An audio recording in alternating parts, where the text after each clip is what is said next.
for this look, we start with really wet hair. Have the towel on, but we don't want it too towel dried. We want still, I don't want any dry ends or dry anything in there. So I'm gonna start with putting in a little of the Davines. It's called This is a Texturizing Serum. Straightforward, tells you what it is. I love that serum equals it's got an oil-based moisture to it. This one has a little bit of hold. It's really for tousled, wavy looks. And so since that's what I'm going for today, it's a perfect thing. I like to put this in here. And then, so I spread it all over my hands. I use about, I would say, a quarter size amount. Sorry, didn't show you. And then I work it through. And I work it, make sure through sections, and I really make sure I get it through those ends.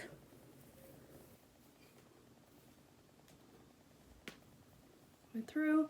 And then I'm actually, for my hair, I know I need a little bit more hold and moisture. So I really like the using a mousse for this. So it's more lightweight normally and provides then that kind of extra layer of hold and sealing and moisture. I like that Davines has, this is a curl moisturizing mousse. I need some of this here. Really, that's about all.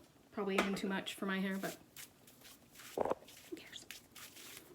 All right, put it in. I make sure it goes in at the roots. There's also a volume boosting mousse that I use sometimes. But I like right now that since I did color recently and things, my hair needs a little more moisture. And that moisture really helps, like you're not gonna get good texture or good movement in your hair without getting some good moisture into your hair. It's only gonna look frizzy and things that's one of the key things to keep it looking nice and orderly. All right, so I'm going to first come through with a wide tooth comb, and I'm going to provide that little bit of order to stuff things. My hair, I have a kind of shaggy cut, so things really from the apex at the top of my head, like really kind of move forward here and move kind of back and down. So I'm starting with order, but then, you know, like, this is why having some good water in your hair means that then we're going to be able to still, we're not taking out all the movement and all the wave. We're going to be able to encourage it back again. And so I know, because I'm familiar with my hair, that my hair likes to really flip in areas. And I don't mind that some, and it will happen some, but I like to at this stage just encourage a little bit of going under. So sometimes I use my Denman brush. You can just kind of use the comb here. I also, with my cut, because I have these bangs that are kind of curtainy, I really, all around the face, I pay attention, which we'll show you here. I'll kind of tuck the things behind my ears so you can see. All around the face, I really like to pay attention to the bend, where the hair bends, and especially those ends, how they bend. In these bangs, I feel like it's crucial. I want it to be doing this, so I kind of make sure these ends are doing that. And I really like to open up around my eyes, so I bend those ends, and so I'm holding kind of still with this hand, and then, because I want to still keep them moving down. I don't want to cause too much of a split in here. That's a tendency people have to do. So I want to keep this here, but just make those ends bend. Okay, and I go like this, and then I come back around, and I want these guys kind of, I have all these fun little guys. We want kind of to go there. This side. We'll encourage them a little more in a minute. Okay, get that out from behind my ears. All right, so this is really just the base of it, and with my bangs, if there's separations and things happening, really, if up to this point, like it's pretty much together, I don't worry about the rest being separated, because as it dries, those strands, you know, expand out and fill in. So now I'm gonna take, and with a hand styling, I'm really gonna kind of take these front parts and just scrunch. And I do a lot of, with waves, I do a lot of kind of this movement. Okay, that kind of movement. So I kind of come from underneath because, again, I wanted to encourage that little bend under. I just think it's fun. Even though I like that this kind of plays with your normal texture and there will be things that flip out and do things, I like to still do a little bit of, that's my little bit of control in the matter. Okay, so really at this point, I can just, on a busy day, I would just go I just leave it here and go. And then as it dries, as the air dries, I do a little bit of playing with it. Diffusing is an option. This is I'm kind of showing how to do it without heat, but diffusing, what that does is the diffuser helps replicate this air drying process and speed it up. But it also gives us a little bit more control with volume, and even like with curls and things, it helps us to get encourage some more curling up and some tighter curls. But and so there's a lot of times I do that with I feel like my waves are a little more there's a little more strength to them. They're a little more wave to them when I do use the diffuser, but I like to keep my hair as healthy as possible, so I really don't do that heat as much.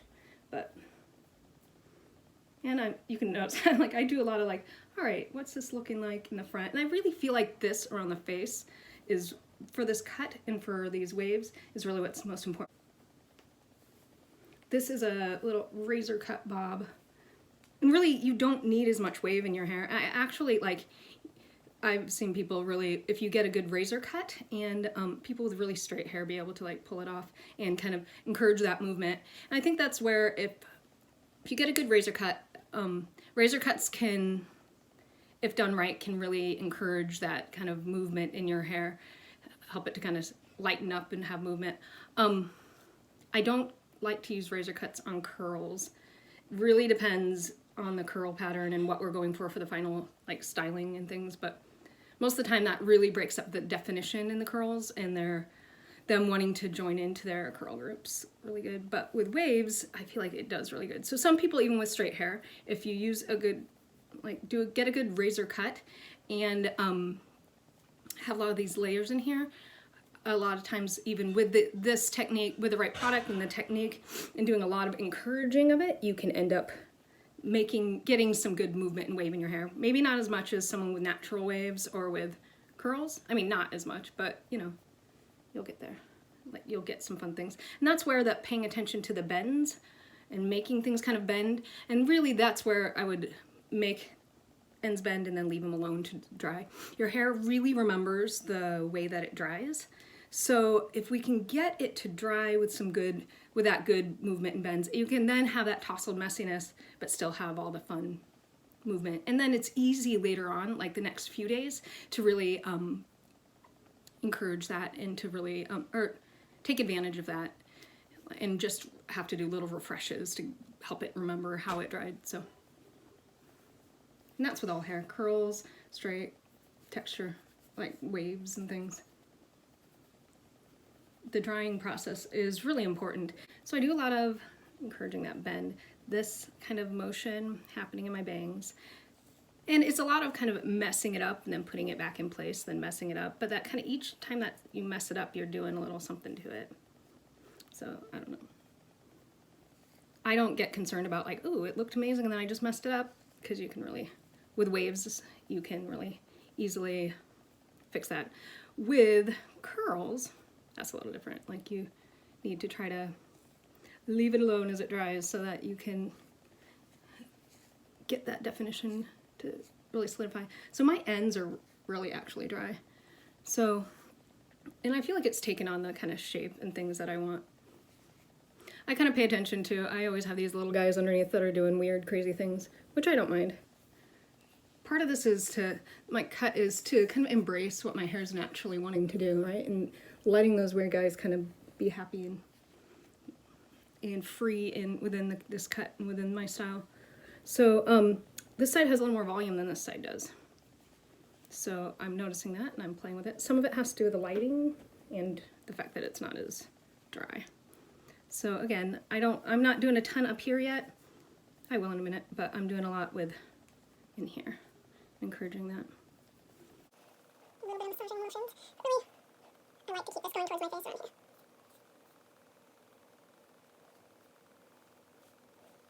here.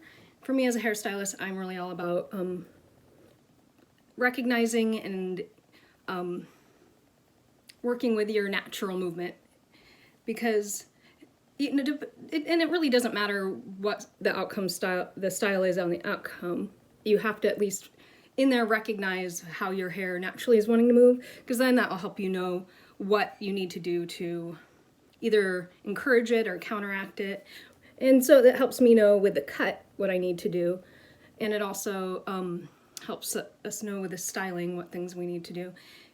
So I like to allow for it to do a lot of what it wants to do most of the time. All right. So I feel like it's almost there. I still have water in my hair at this point, but it doesn't really bother me too much. It'll dry and it'll expand a little bit. If I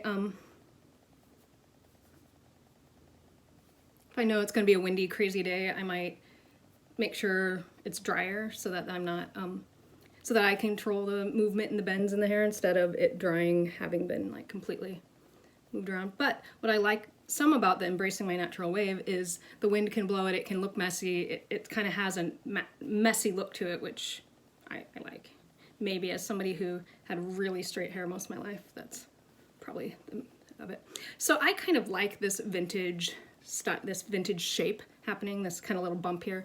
It gets less bumpy, you know, as the day goes on, or as I style, but I kind of like that right around in here, that little bump. Some people wear it a little lower. Mine, I feel like for my length, that's where it hits, but you can kind of pull it a little lower too, and it's really cute. See that little bump happening here.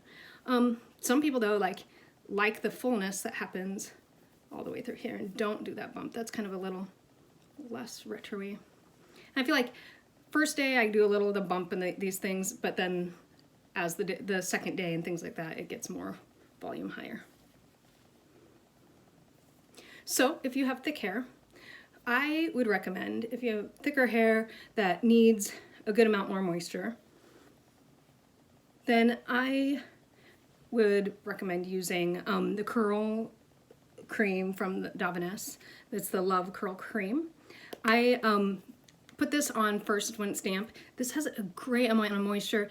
If you feel like you really want to encourage your hair to curl up more and it's kind of wanting to be straighter and you want to even things out a little more, and that texturizing serum isn't really doing that for you, then I do the curl building serum. So it is,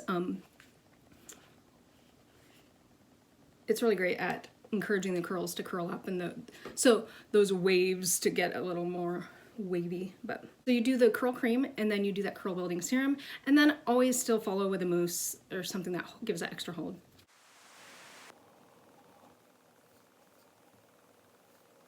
These techniques will encourage, or fun things that I think almost anyone can use on their hair.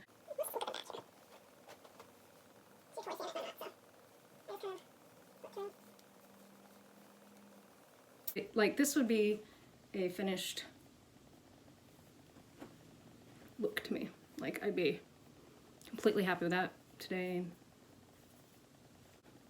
Some days it's like some days I do one more step with adding a little of the sea salt spray, but most of the time I save that for day 2. But I'm going to show you it right now, kind of what a sea salt spray is really great, and it actually, I love how it kind of shrinks things up. So the Davines, this is a sea salt spray, is my favorite. This is my second day, even third day, when I really don't do a ton on those days. And really, I'm keeping the bottle way out here. And then because I'm not wanting to really, this is pretty wet, but look at that, isn't that fun? This is pretty wet, so I don't want to really re-wet my hair.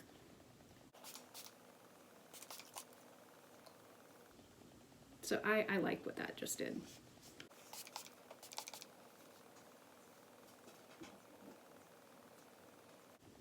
So then I see, okay, these guys are getting good, I don't know, pieciness to them, and this is pretty fluffy here. So I spray myself in the face and get those guys. That's really, to me, what this sea salt spray does, is it takes out the fluffiness and adds that pieciness. Really simple. I just made the process take a long time. You can just do the first few steps, let it air dry, and then play with it just a little bit, and you're good.